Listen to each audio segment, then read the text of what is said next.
Hi, I'm Brian Gibbons, creator of dbiScript. Welcome to the dbiScript application security tutorial.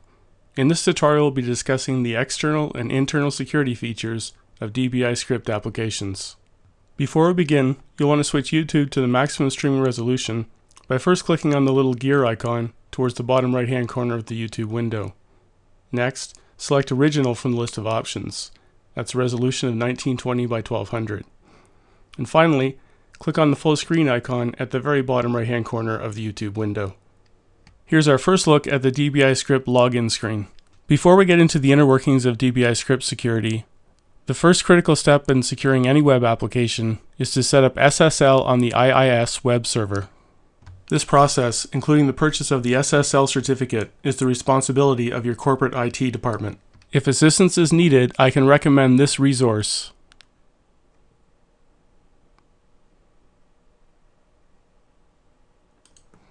The login, of course, involves entering a user ID and password. The login information is protected by your SSL layer. In the database, dbiScript does not store the user's plain text password. Instead, a salted SHA-512 hash of the password is stored. This ensures that someone with direct access to the database cannot use stored credentials for entry to the application via the login screen. The SHA-512 algorithm is the industry's current golden standard for creating password hashes. Salted hashes are used to ensure that no two users will ever have the same stored hash. The salt is a cryptographically strong, system-generated random string that is stored in the database along with the user's credentials. On every login, the stored salt is combined with the entered password and an SHA-512 hash generated, which must match the stored hash in order for the login to succeed. Additionally, brute force attacks are hindered in two ways. First, no feedback is given to indicate whether or not a user ID may be valid. This ensures that blind attacks are completely futile. Second, a sign-in timeout is imposed after 3 failed login attempts. The timeout is imposed whether or not the user ID is valid, again to ensure that a blind attack is futile. The IP address, entered user ID, and timestamp of every failed login attempt is stored in the database. After 9 failed login attempts, the sign-in timeout increases to 5 minutes. Finally, the sign-in timeout persists browser sessions. If the user has forgotten their password, it can be reset via their email account. They simply enter their user ID and click Forgot Password. Then enter the registered email address and click Reset Password. If the entered email address matches the user's stored email address, then an email containing a temporary password will be sent to the user. To again thwart blind attacks, the Check Your Email for Your Temporary Password notification is displayed regardless of whether or not an email was actually sent. To prevent an attacker who possesses a user's user ID and email address from potentially bombarding the user's email account with fraudulent reset password requests, dbiScript imposes a 5-minute wait period between password reset requests for a user. Additionally, the user's current password will remain valid until the temporary password has been used. Now we'll retrieve this user's temporary password.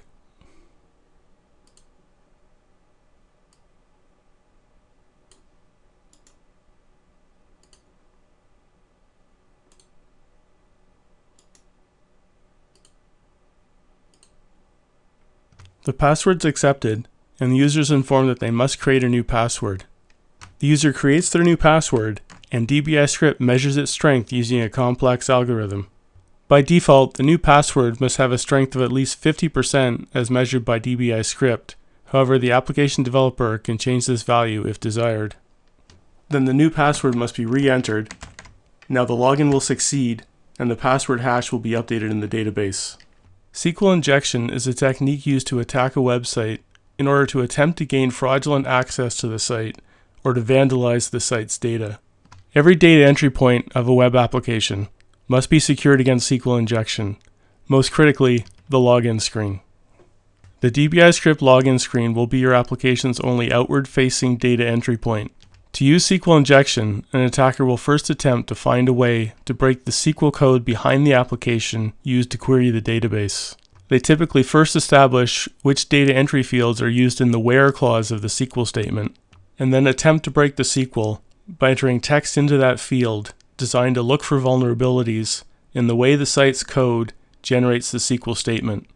The most common technique involves the use of an apostrophe, which can be used as a string delimiter across all databases.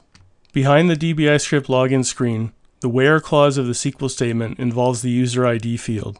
If dbiScript were vulnerable to the SQL injection apostrophe exploit, then simply entering an apostrophe into the user ID field would cause a SQL error when the login is attempted.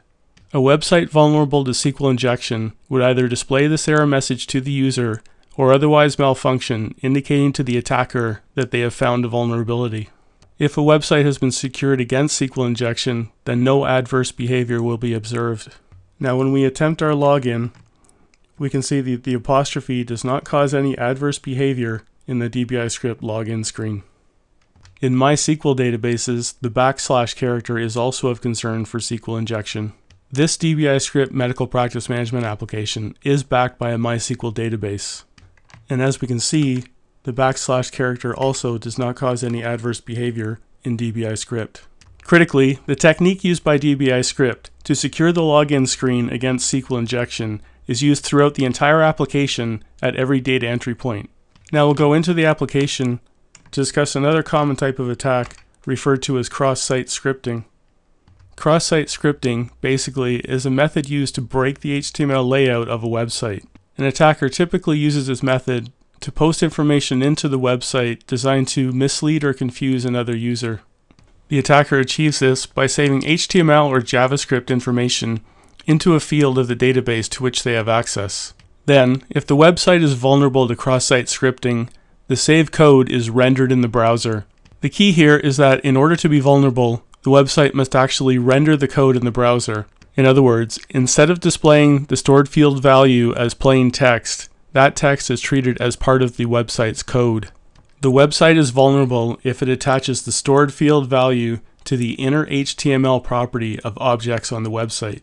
In dbiScript, a stored field value is always attached to an HTML object's inner text property instead of the inner HTML property. This completely solves the cross-site scripting problem. As an example, I'll save some HTML into a patient's notes.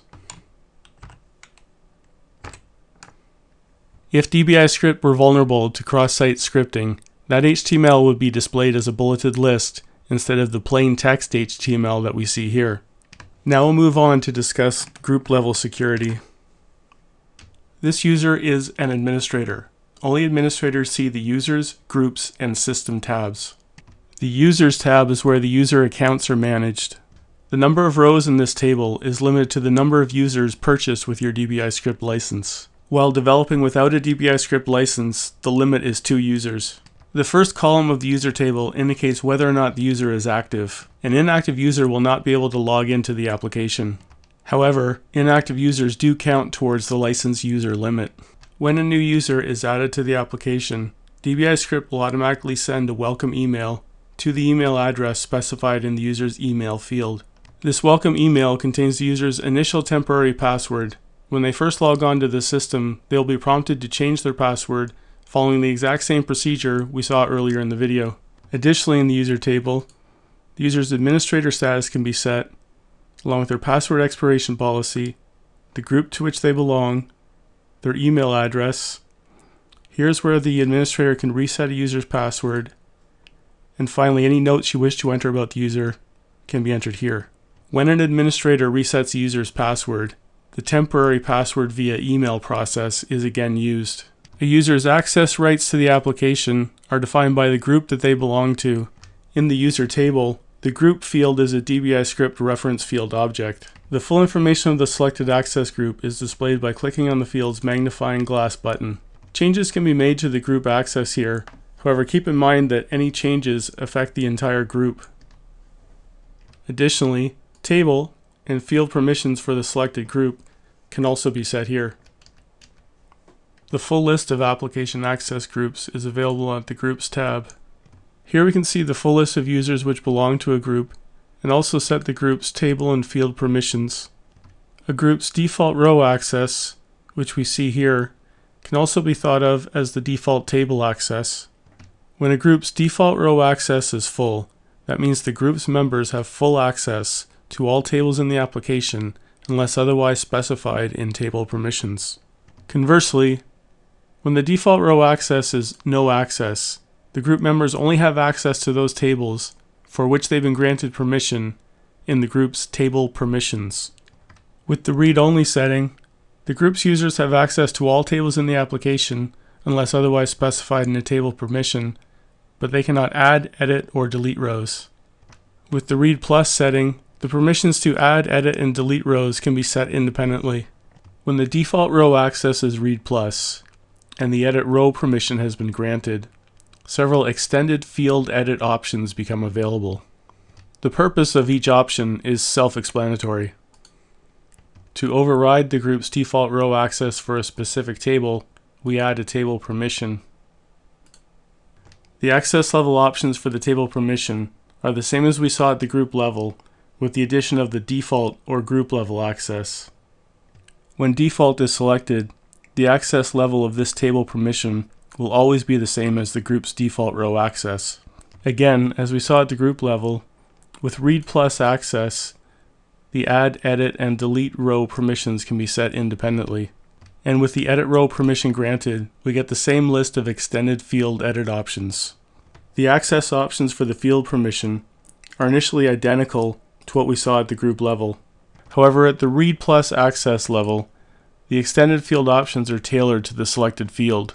The patient first name is a dbiScript string field object, which has no extended field permission options. If we select the patient financial class, this field is a dbiScript select field object. So now the extended field permission options available to the select field object are displayed. There are three other categories of extended field permission options: the photo album, the file, and tree view categories. The combination of all these access levels and options ensures that system administrators have complete and pinpoint control over user access to the dbiScript application. Let's do a couple of quick demonstrations. We'll modify the permissions of our Yoda's Apprentices group by adding a no access table permission to the insurance companies. Now, when a member of the Yoda's Apprentices group logs into the system, dbiScript will render the application as if the insurance companies table and all its descendant tables do not exist.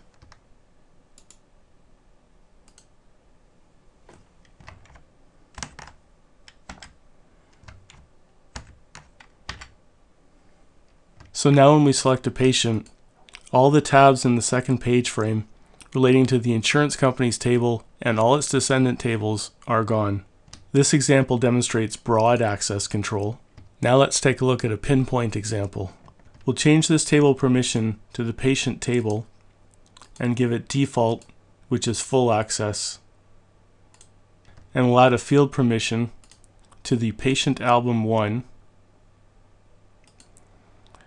with read plus access, where the user is allowed to do everything but add new photos.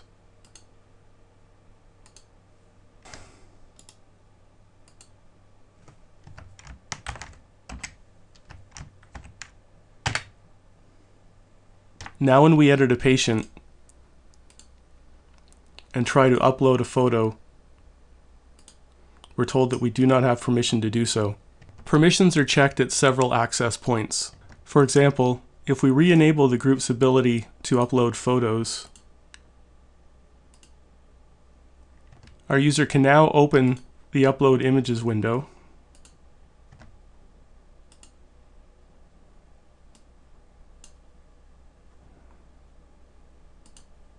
If the administrator were then to revoke the group's permission to upload photos, the upload will then fail. This concludes the dbiScript security tutorial. Thanks so much for watching. I hope you've enjoyed learning about all the security features of dbiScript. And I'll hope you'll leave this video secure in the knowledge that the strength and flexibility of dbiScript security will give you peace of mind when developing your dbiScript application. And I'll hope you join me for the next tutorial on the dbiScript built-in and truly incredible data search window. Until then, I'm Brian Givens, signing out.